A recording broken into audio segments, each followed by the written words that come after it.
Hello Prairie History blog followers, Glenn Larson here. Just thought I would announce to you a little change in direction in my focus for my blog. I'll still continue to do history stories and interesting things such as that, but one of the things that I realized is that the first thing people ask me one of the things that people ask me when they see my books is, "Oh, have you got another story in the works?" And the answer to that one right now is no, I don't. I don't really have anything on the go. But what I have been doing over the last year and a bit, maybe a year and a half, some people will know, very few people will know probably, that about 40 years ago I dabbled with violin for a couple of years. Never really got to be very good on it, but I decided that about a year and a half ago, I decided that if I was ever going to play, that this was the time. It was either now or never. So I dusted out an old violin that I'd had been dragging around for 40 years or so, and got it tuned up and a little bit of work done on it. Started to play, and found somebody to give me a few lessons. I've even started learning to read music somewhat. And so as time wore on, I found violin making and repair, I find it to be quite intriguing. So I've started to dabble with that a bit.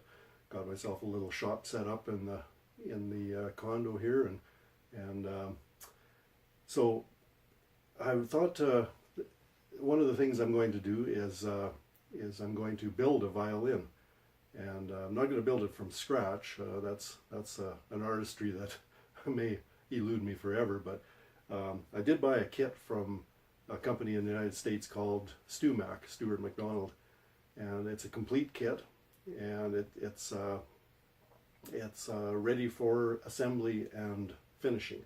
So that in itself is quite a skill, and so I'm going to attempt it.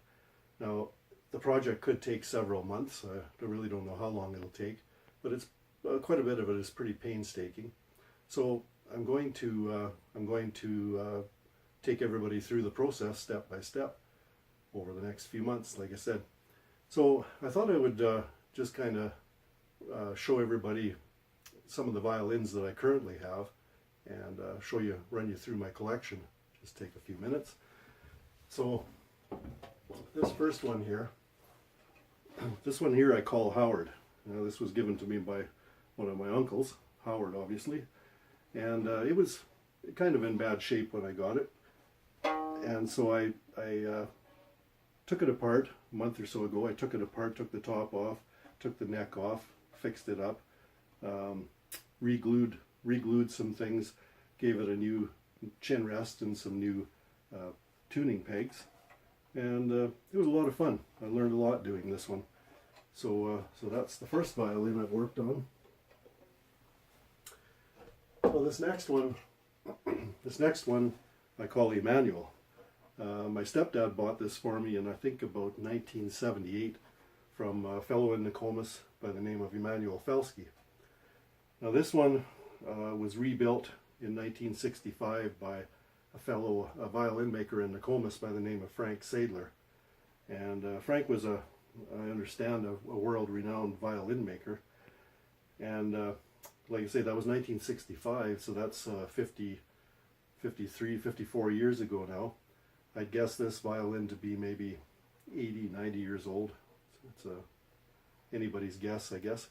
It's had a few repairs. The rib has been repaired here.